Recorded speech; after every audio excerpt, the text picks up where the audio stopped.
This is Rick Malone for the San Francisco Symphony.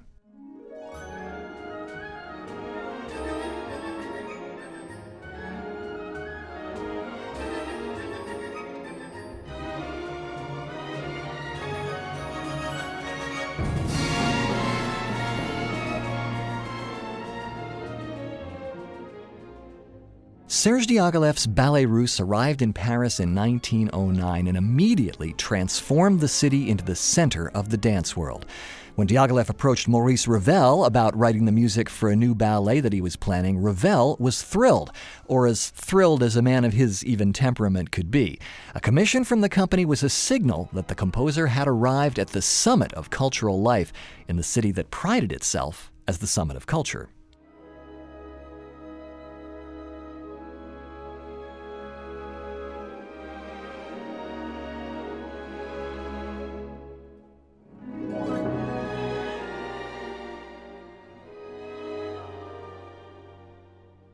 In the end, it took Ravel almost 3 years to write his ballet, but by that point the stakes were even higher, since the company's performances of ballets like Petrushka, Scheherazade, Les Sylphides, and The Firebird were already legendary. Ravel's ballet was to be based on the Greek myth of Daphnis and Chloé, although Ravel said what he had in mind while he was composing was not really ancient Greece, but the idealized country that 18th century French painters had depicted as Greece. The original production of Daphnis and Chloé in 1912 received only 2 performances and got a mixed reception, partly because it was under-rehearsed and partly because none of the principal creators were speaking to each other by the time it opened.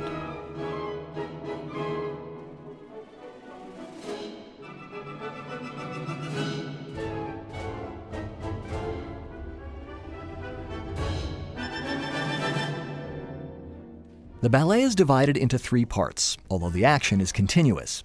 Part 1 begins in a meadow on the outskirts of a sacred wood.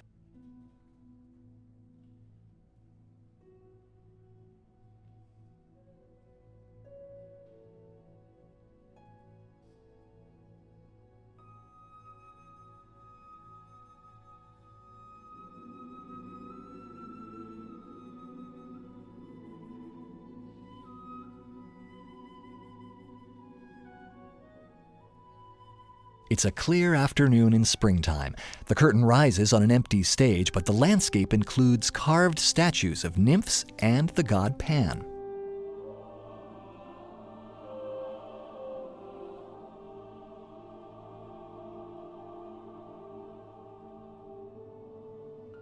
In addition to the orchestra, Ravel fills out the score with a wordless chorus.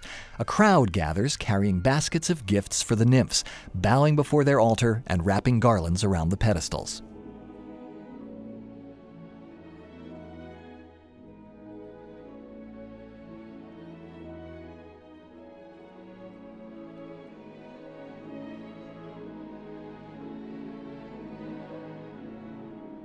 The shepherd Daphnis and his love Chloé enter and pay tribute to the nymphs.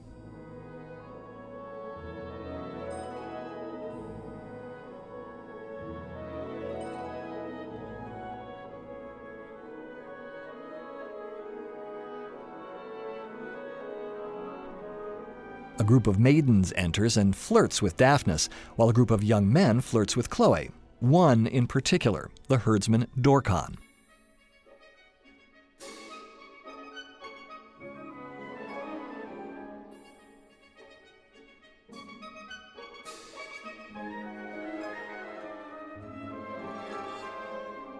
Dorkan tries to kiss Chloé, but Daphnis pushes him away. The other young men intervene, and one proposes a dance contest between Daphnis and Dorkan. The winner's prize will be a kiss from Chloé.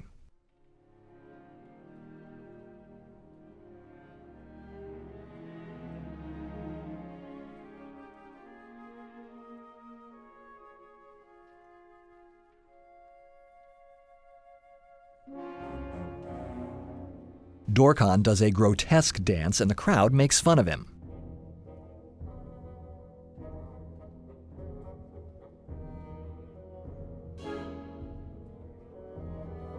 Daphnis performs a light and graceful dance and is judged the winner.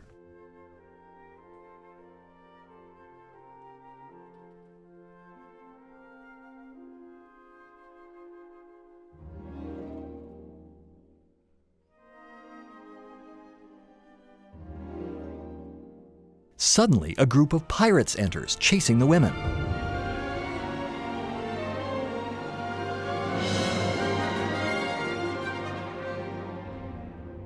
Chloé runs in and throws herself before the altar of the nymphs, begging their protection, but she is abducted by the pirates. Daphnis enters and finds a sandal that Chloé lost in the struggle.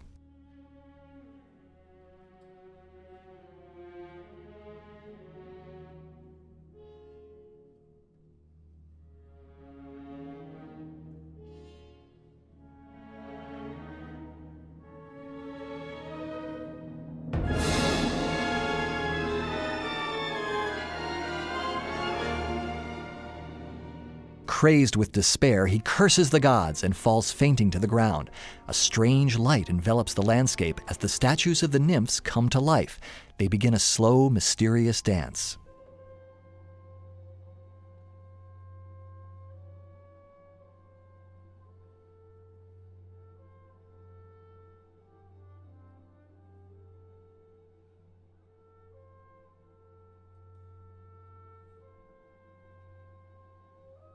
They spy Daphnis and dry his tears. They revive him, lead him to the rock, and invoke the god Pan.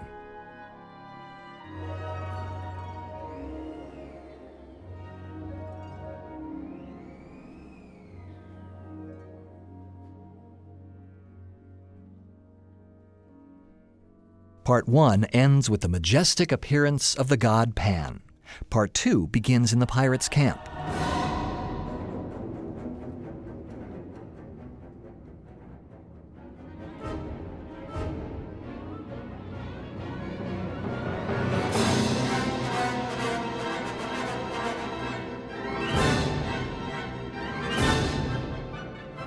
The pirate captain orders that the captive Chloé be brought to him.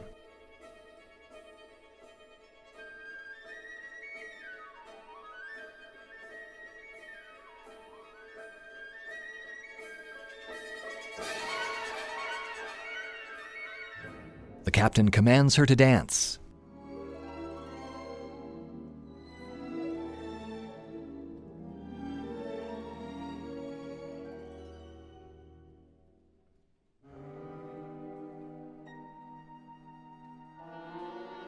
She tries to run away, but the pirates bring her back twice.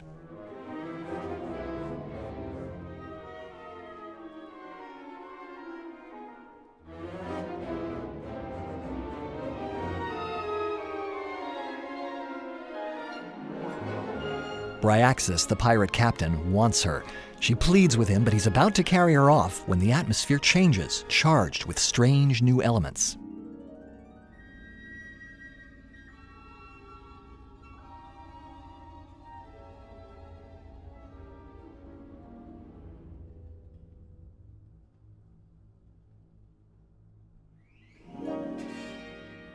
Small fires ignite around the stage, lit by invisible hands, and the entire camp is seized by terror.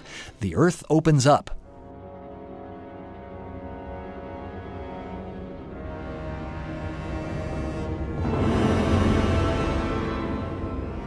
And the shadow of Pan covers the stage.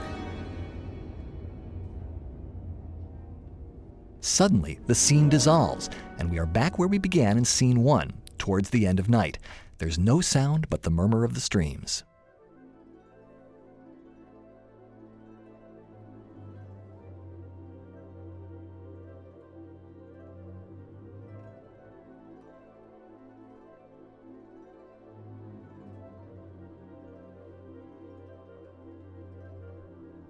Daphnis is still stretched out in the grotto of the nymphs. As dawn breaks,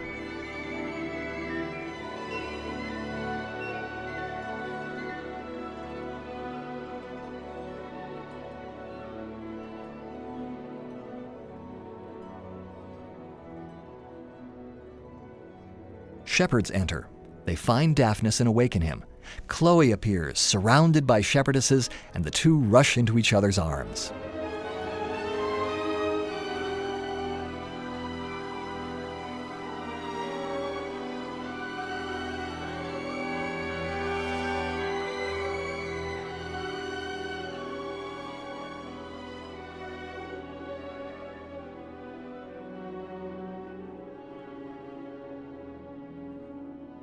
The old shepherd Lammon explains that Pan saved Chloe in remembrance of the nymph Syrinx, whom the god loved.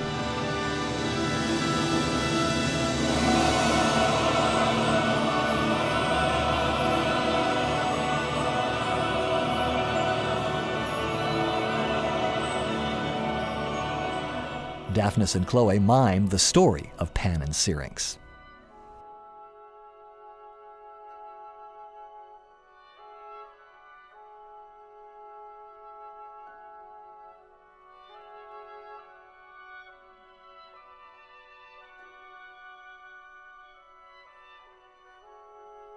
Chloé impersonates the young nymph wandering over a meadow. Daphnis, as Pan, appears and declares his love for her.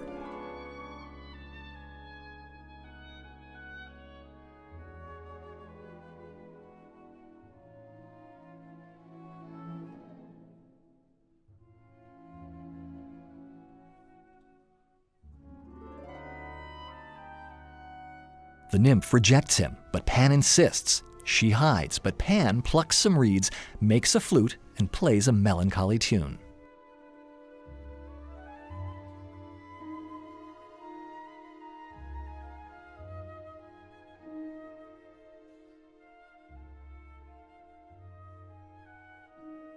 As the dance grows more and more animated, Chloé falls into Daphnis's arms, and before the altar of the nymphs, he swears his fidelity.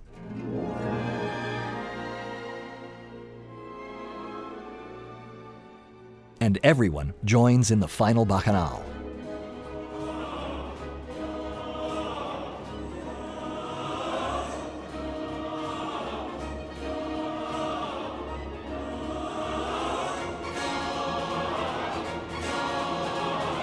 Maurice Ravel called Daphnis and Chloé a great choreographic symphony, and in addition to the chorus, he wrote it for the largest ensemble he would ever use. Ravel was one of history's greatest masters of writing for orchestra, and the grand epic sweep of his scoring matches the epic sweep of the story. The ballet itself may have lasted only a few performances, but Ravel's score has become, like the Greek gods, immortal.